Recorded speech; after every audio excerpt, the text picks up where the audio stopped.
Banking সেক্টরে শৃঙ্খলা ফিরিয়ে আনতে সরকার সব রকমের উদ্যোগ গ্রহণ করছে, প্রত্যেকটা ক্ষেত্রে উদ্যোগ গ্রহণ করছে।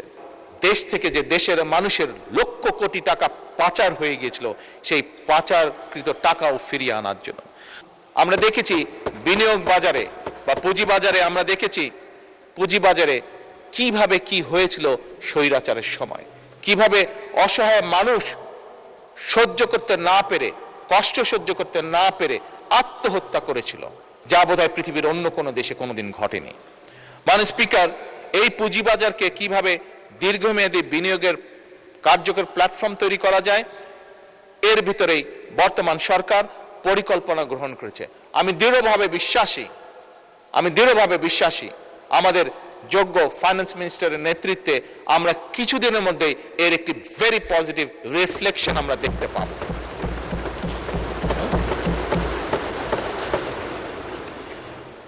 মাননীয় স্পিকার, ফ্যাসিবাদের দুঃশাসনের কারণে আর্থিক খাত, বিশেষ করে ব্যাংকিং সেক্টর নিয়ে জনমনে উদ্বেগ রয়েছে, উদ্বেগ সৃষ্টি হয়েছে।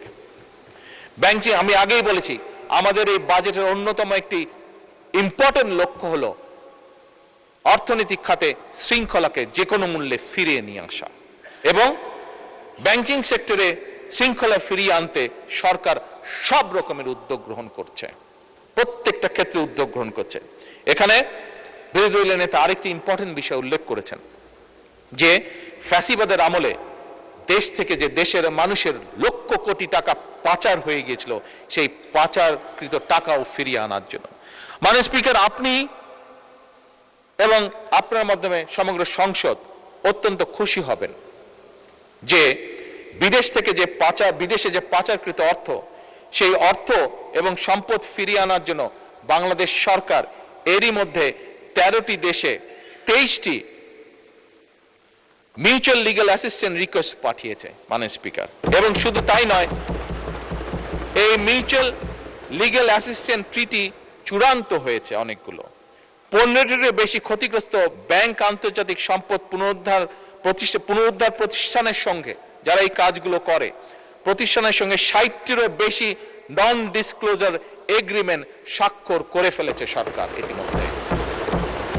কাজেই মাননীয় বিরোধী দলীয় নেতা যেমন বলেছেন, এই কাজ করার জন্য ওনারা আমাদের সব রকম সহায়তা দিবেন, তার জন্য আমি ওনাকে অত্যন্ত আন্তরিক ধন্যবাদ জানাই।